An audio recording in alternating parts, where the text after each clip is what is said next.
Okay, hey guys, this is our third and final interview phase. I'm still interviewing my same interviewee, Robert Crawford, my dad, and today we're going to focus on his life now, his current life, and the lessons that he has learned. I've got my computer here, and so I'm going to be typing my notes as he talks. All right. Let's move into your life now. So we're going to start with our first interview question. I got these questions from Google Classroom and from the AMI packet. And the first question that we have for you today is, how have the lessons that you've learned throughout your life affected who you are today? Well, first of all, let me finish the last question of the last interview, yes. which we ran out of because we were talking about going to the zoo in Karlsruhe, Germany. Thank you. With a friend of mine. Each of us had two daughters. And I had talked about Misty being very conservative in her dress. Forgot what grade she was in, like early elementary school, second or third grade, and Carrie was in either kindergarten or first grade, I think. But anyway, Carrie comes out of her room wearing this loud shirt, very colorful, whatnot, and this very short skirt that we had gotten a couple years before. We called the paw print skirt because it had paw prints all over it, and it just barely covered up her rear end. Now, she's only like a kindergarten or first grade, so she's real small to begin with, short to begin with, but nonetheless, very, very short paw print skirt. And she asked, "Daddy, can I wear this?" And I looked at her and I said, "Yeah, if you want to, I don't care." And she said, "Great. Mommy would never let me wear this." So anyway, she wore that to the zoo. We rode the train. We had a great day. A lot of fun. So the other question, the lessons I've learned throughout my life, how have they affect who I am today? Well, I think first of all, I should point out that our lessons throughout all of our lives make us who we are today. They sort of build upon each other, and each one of us can look back at our life up to that point and see how it sort of all comes together and it makes us who we are. But just to give you some examples, for me anyway, is the things I experienced probably helped reinforce the idea that I am task focused, wanting to get the job done, wanting to get things completed. I have a saying that I used at the workplace previously when I worked, and that was TOT. I would tell the folks who work for me, think TOT, and TOT is time on task, because the more TOT you do, the higher probability of completion and success. So the more time you spend on your task, the greater is going to be your success, and the more quickly you're going to get it done. So I use that phrase a lot, TOT. I like to get things done, and when I'm not able to get things done, I become very frustrated with myself and with things around me, which makes it somewhat unpleasant for those people who are around me whenever I'm not getting things done that I think need to get done.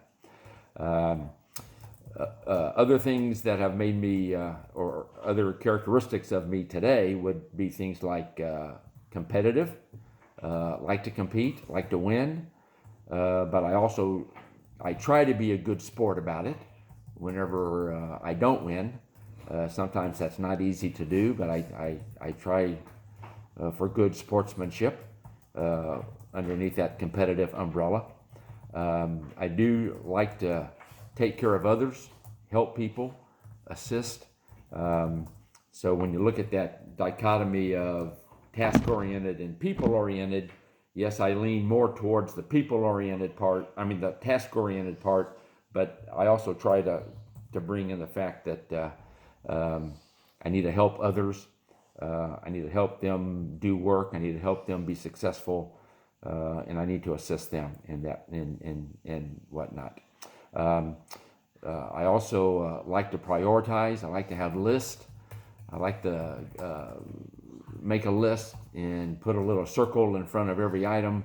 And as I get those things done, within my priority sequence, I put a big check mark, which makes me feel like I'm getting things accomplished. I also like to be organized. I'm probably a, not probably, I am a type A personality.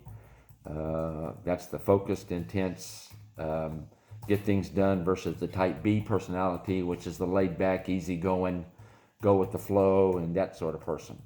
I like to consider myself loyal, hardworking, honest, and patriotic. And I think all of my life experiences have led me up to that point today where I can describe myself with those characteristics. Okay? Yeah, those are great. Thank you. Okay. Okay, we're going to move on to the second question. The second question is, what do you look forward to the most right now? What do I look forward to the most? Well, several things. The first one is I look forward to my adventures. I like to do, I will call them adventurous things. I like to plan those adventures, coordinate those adventures, and then actually do them. Now, what do I mean by adventures? What I mean by adventures is trips where my wife and I are going somewhere, where we're doing things, getting out and about. For example, I'm a member of the Armed Forces Vacation Club, which is a club for veterans of the military, where we can sign up for, usually it's a week-long visit at a resort somewhere, and in most cases this is like excess inventory that these resorts have, and they offer them to like military folks and veterans through this club at a very greatly reduced cost.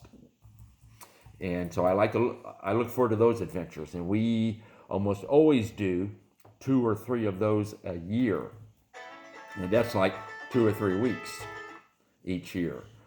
For example, we recently spent a week in Ruidoso, New Mexico at a resort. Previously, we've gone to Flagstaff, Arizona. We've gone to Helen, Georgia. Most people haven't heard of Helen, Georgia, but it's considered the little Bavaria, which is like Germany, a small German community up in the mountains of northern Georgia. And we spent a week there. We are planning trips. Every year, at least once, we go to Branson, Missouri. We always go in December, which I call that our annual pilgrimage to the shopping center up there, the outlet mall, to do Christmas shopping in early December. And then my wife and I do a lot of shows at Branson, usually 3 to 5 shows during that week, if not, at least 3 to 5 during that week. And then sometimes we go to Branson either in the summer or in the spring as well. So we do those trips all through this Armed Forces Vacation Club. Currently we have 2 trips planned with that club this year. One is in Pagosa Springs, Colorado, which is near several different national parks and national monuments. Southern Colorado. We're going to go there at, I think it's at the end of October, and we already have our week planned in Branson in early December. So we have those 2 planned. We're looking at trips. We're considering trips, probably not this year, but maybe next year or the year after, going to Myrtle Beach or Hilton Head or someplace like Jackson Hole, Wyoming. Myrtle Beach is close to Charleston, South Carolina. Hilton Head is close to Savannah, Georgia. Both very historic towns with a lot of things for tourists to do. Jackson Hole, Wyoming is up near several national parks that we'd like to go visit. So probably go spend a week at those locations over the course of the next year or 2. Recently, we've started going to national parks, and that's part of our adventure package. We want to do a lot of national parks. We also just spent half a week in Hot Springs, Arkansas, where we did the Hot Springs National Park and several of the state parks around that area as part of this Armed Forces Vacation Club. Because it's not always a week long. Some of them are shorter, 3 or 4 nights. even though that's the exception and not the rule for them. Another example of adventures that we pursue, my goal is to go to all 52 Arkansas state parks. And so far we have been to 43 of them since we moved to Arkansas in 2005. We've been to 43. We only have 9 left. All 9 of those are in northeast Arkansas, up around Jonesboro. And we haven't been up there yet, obviously. We've planned the trip to northeast Arkansas 3 different times, and all 3 times we've had to cancel it for one reason or another. The most recent was a trip that was scheduled for a week after next that we canceled because of the coronavirus. So we're going to reschedule that trip sometime, and during that week-long trip, we will go to all 9 of those Arkansas state parks. And at that point, we will have been to all 52 within the state of Arkansas. Another one of our adventures is every year we go to Gulf Shores for a week. Gulf Shores, Alabama. Lots of resorts down there on the beach. We take our daughter Carrie and her family, and our daughter Misty comes from Abu Dhabi with her family, and all 11 of us go stay in a 3 or 4 bedroom condo there on the beach for a week-long time. A lot of fun, a lot of activities, a lot of beach time and swimming pool time, and that sort of thing. So that's another adventure that we look forward to. So I think that sort of covers the adventures to a full extent. Other things that I look forward to. Anything associated with my grandkids, I look forward to. Like playing with the grandkids, Carrie's 2 sons, Jack and Will, Misty's 3 daughters, Abby, Hannah, and Lydia. Anything associated with them, playing with them, like at Gulf Shores or here around the house. We have a swimming pool in our backyard. We spend a lot of time back there together. We have a basketball goal on my driveway. Jack and Will come over and play basketball with me a lot. So there's just a lot of activities that we do. We play Scrabble, we play bingo. We have projects that we do. Jack and I go fishing. My dad recently passed away, and I received from him 3 tackle boxes and I think 4 or 5 rod and reels, which I brought home a few weeks ago to Arkansas. And Jack has gotten very involved in going through those tackle boxes and playing with the rods and reels. And he recently got a tackle box which was about half full. I told him he could have any of the stuff from Grandpa's tackle boxes, and he's gone through all 3 of them, and now his tackle box, he tells me, is 99% full of stuff from Grandpa. So that's a good thing. That's a good deal. Will likes to play any type of activity where it's competitive, whether it's basketball or football or croquet or Scrabble. Matter of fact, I can remember about the first 20 times I played Will in Scrabble, he beat me 19 of those. And I'm not sure exactly what that tells us, but I have a 3rd grader who beats me at Scrabble 19 out of 20 times. I don't know if that says more about Will or more about me, but nonetheless, that's the way it is. We recently played croquet, probably, I don't know, 15 or 20 times a day. If Will wins, he wants to play again so he can beat me again. If Will loses, he wants to play again so that he can beat me, so that I don't win. Dance classes for the girls, the granddaughters. I can remember a few years ago we went to Abu Dhabi in Southwest Asia, and we spent, I think, 2 or 3 weeks with Misty and her family. And we would, if the girls had dance class or any kind of classes, my wife and I would go just because we enjoy watching the grandkids and being with the grandkids and playing with them. It always makes me feel better when the kids come over, okay? And Jack and Will are able to come over a lot, especially during this time period when they're doing homeschooling. They can come over for their recess because they live 2 blocks away. They can come over for lunch. They can come over after school's done. And it just makes me feel better whenever they come over. So that's good. Other things I look forward to. I'll just cover one more thing, and that is Razorback sports. I love to go watch the Razorbacks. I can watch them on TV, but I'd much rather go in person. We had season tickets to the football team up until the second year of Chad Morris. And after the first year, we got so frustrated that we didn't get season tickets last year, which was Chad Morris's second year as head coach. And I'm not sure if we're going to get season tickets or not this year. Hopefully they're able to play this year with the coronavirus and whatnot. But I do set aside money every month to buy season tickets for football and basketball. We have been getting, for the last 2 years, season tickets for the basketball games. And I get 3 of them, one for me, one for Jack, and one for Will, when Jack and Will can come or go to the games with me. And when they can't go, then somebody else uses the tickets, like Carrie or her husband JJ or other friends or my wife Christy or somebody goes with me to the games. But we enjoy doing that. Baseball games, I'll sit and watch them on my computer, on the streaming, ESPN streaming, and sometimes I'll even hook it up to the television and watch it on TV as well for the baseball games. All that's ended right now because the sports are no longer being played due to the virus, but I'll be looking forward to those things starting up again as soon as they can. In fact, we've even watched many times women's basketball when it's on television, or women's gymnastics, or SEC championship track and field events and that sort of thing. As long as the Razorbacks are participating, I like watching them. Okay? All right.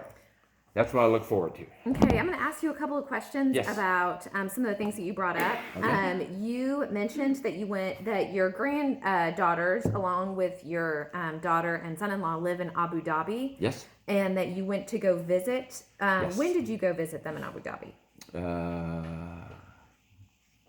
I'm going to say 2 years ago this spring. The wife is holding up a thing that says 3 years ago. 3 years ago this spring. So we're going to say 2017. 2017 spring. Yes. Okay, and how often do you get to see them, and how else do you interact with them? Well, we talk to them 2 or 3 times a week, either on the telephone or via Skype, which is always a lot of fun, 2 or 3 times a week. And they come home every summer and usually spend 2 or 3 months in the States for several reasons, primarily to come visit us and the in-laws, the other set of grandparents who live 3 hours away in Missouri. So Misty and the girls and Misty's husband go back and forth. Spend a few weeks here, go back to Missouri for a few weeks, come back to Arkansas for a few weeks, then we go to Gulf Shores for a week and that sort of thing. So we get to see them for about 2 or 3 months every summer. I guess that's how we see them. Okay, sounds good. Speaking of your 2 daughters, yes, and speaking of your love for the Razorbacks, where did your 2 daughters go to college, or did they go to college? They both went to college at the University of Arkansas. They were both out-of-state residents because we were living in Virginia. We had been living in Virginia for several years. I was assigned there in the Army, which made both girls out-of-state residents in the state of Arkansas, but still out-of-state tuition is still pretty inexpensive at the University of Arkansas. And that's where they both went. That's where I graduated, as I mentioned earlier. That's where my wife started college. Went the first 2.5 years, and then we got married, and then she finished school in Texas, which was my first Army assignment.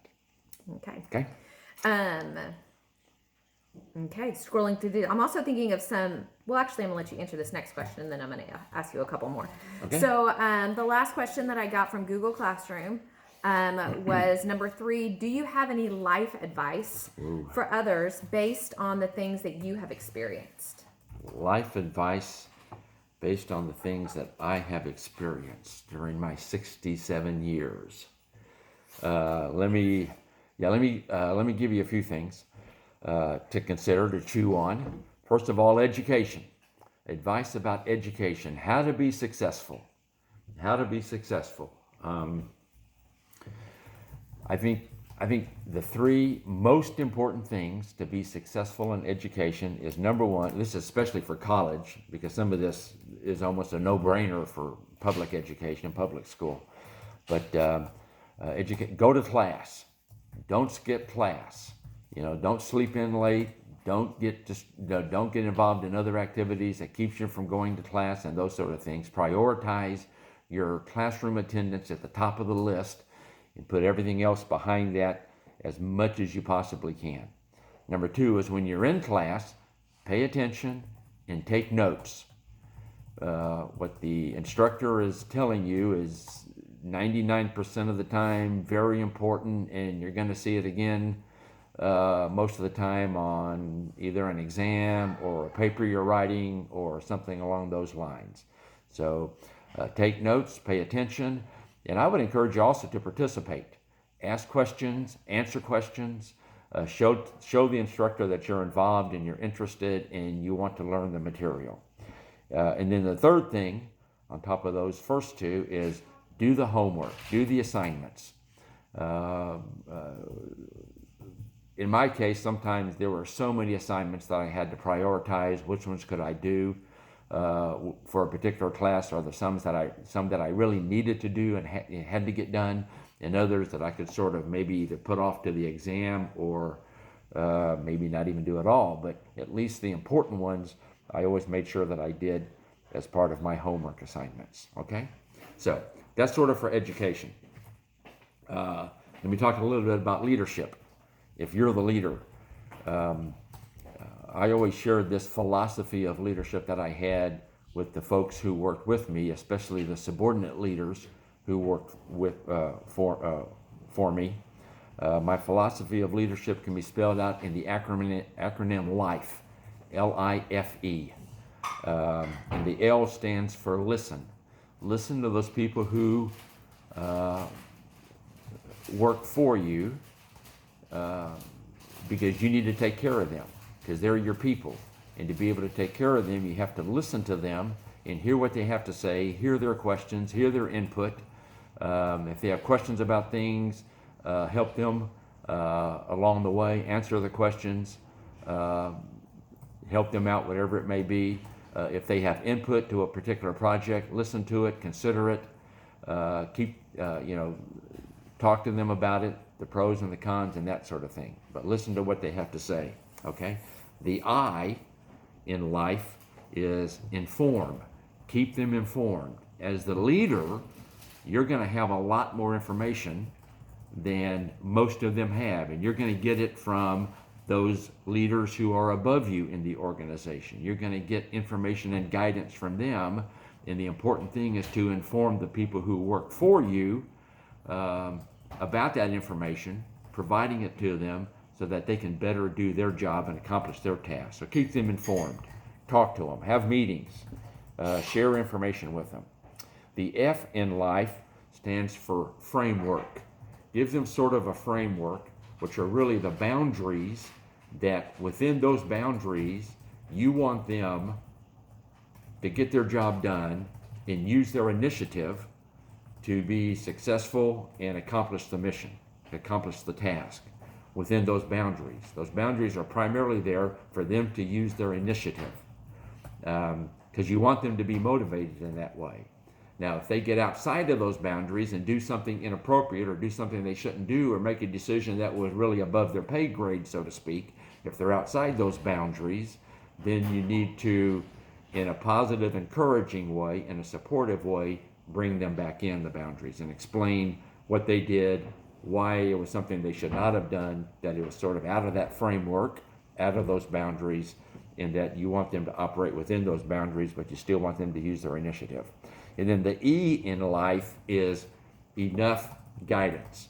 Give them enough guidance so that they can accomplish their task within those boundaries, within that framework, okay?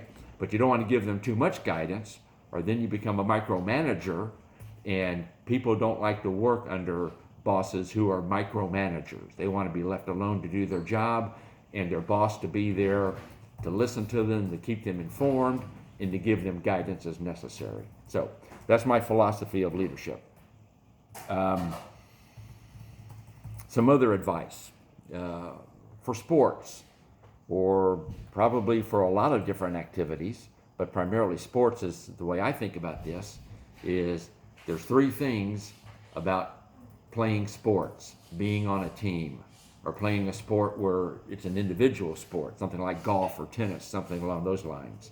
Three things. Number one is play hard. Play up to your ability. Okay, don't slack off. Don't take games off. Don't take practices off, but play hard. Try the best you can all the time. Secondly, while you're playing hard, have fun. Enjoy it. Have a good time. Okay, have fun while you're playing, and play to win. Play to win. That's when you're playing hard. You're playing to win. But the third thing is play hard, have fun. The third thing is good sportsmanship. Be a good sport. If you don't win, doesn't mean you have to like it, but at least congratulate the person or team you're playing against and be a good sport about it. But again, you don't have to enjoy losing. Matter of fact, you can hate losing. Just be a good sport about losing whenever that happens. All right? Other advice. A little bit of advice about raising kids. I'm not sure I was very I raising kids, but I think I rest my case. No, I'm not sure I was very good at it, but my wife was great at it. Okay, so fortunately I had her there to do all the heavy lifting and most of the work. Okay, but here are some thoughts about raising kids. First of all, have high expectations for your kids. Secondly, use positive reinforcement more than using punishment to encourage your kids to do the right thing and to be the best kids, the best people that they can be. Okay? Help them be independent. Help them have a mind of their own. Help them be able to think through problems and solve problems. Help them be themselves. Help them be the best that they can be. Help them achieve the highest standards. Encourage them to achieve the highest. Encourage them to set the highest standards and then achieve those highest standards. Help them to be decision makers and not necessarily followers, but to be, decisive. And then also help them to be responsible and accountable. And you do all of that in a number of different ways, one of which is being a good role model. Another is observing and then providing feedback based on your observations. Another is using correction when correction is needed. Don't overlook imperfections whenever they can be made perfect.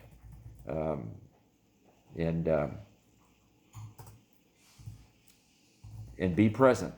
Be there with them, both physically and mentally. Be there with your kids. Okay? All right.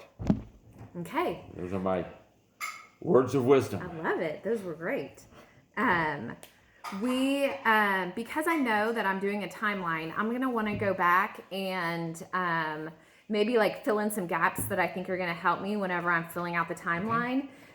And so you mentioned that whenever your daughters went to college, yes, that you were living in Virginia. Well, yes, now you're living in Northwest Arkansas. Yes. From Virginia to Northwest Arkansas, tell me where you moved and when. Okay. In February of 2005, I moved to Little Rock, Arkansas, because I had been an Army civilian. When I retired from the Army in 2003, I applied for an Army civilian job, a federal employee in Northern Virginia, in Washington, D.C., And I was in that position for 2 years, from 2003 until February of 2005, when I got a job with the Transportation Security Administration in Little Rock, Arkansas, as the admin officer.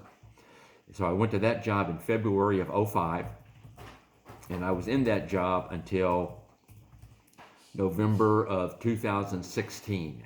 So we lived in Little Rock until November of 2016, where I worked out at the airport, Little Rock Airport, Little Rock National Airport. I should point out that I said I came to Arkansas in February of '05. My wife was still teaching school, public school in Virginia, so she went all the way to the end of the school year, which, if I recall correctly, was either late May or early June. Middle June. Was it middle June? Mm-hmm. Okay, middle of June, 2005. And then I went back to Virginia, and we did the household goods movement to Arkansas, and got her, and we both came to Little Rock in June of 2005. And then we both stayed there until November of 2016.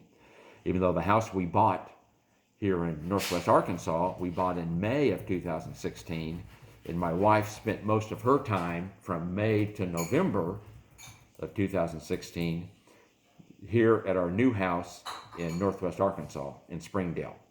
And then I moved up here permanently when I retired from that federal government job with TSA at the end of November 2016, and now we've been here ever since then. And work-wise, what do you do now? Or do you work? What do I do now? Mm-hmm. I raise grandkids. That's right. So you are completely retired now that you're living in Northwest Arkansas. I did substitute teach for, let me think, let's see, I started, I guess, in January of 2017, and I went through the rest of that school year, and at the end of the school year, I looked back and I said, that really wasn't much fun. For several reasons. It wasn't because of the kids. 99.9% of the kids that I was substituting for were really great. That 0.1% were really a challenge. but that really didn't turn me off. It was the not knowing if you were going to go to work on a particular day until about 6 or 6:30 that morning, and when you'd get the phone call and say, hey, this elementary school or this middle school or this high school needs a substitute, can you come? So that to me was not very much fun, not being able to plan my days. I'm way too type A planner? I guess, yeah. It has to be more planned out than that for me. So anyway, so I did substitute teach for 4 or 5 months, but since then I have not contributed to the economy or society in that way.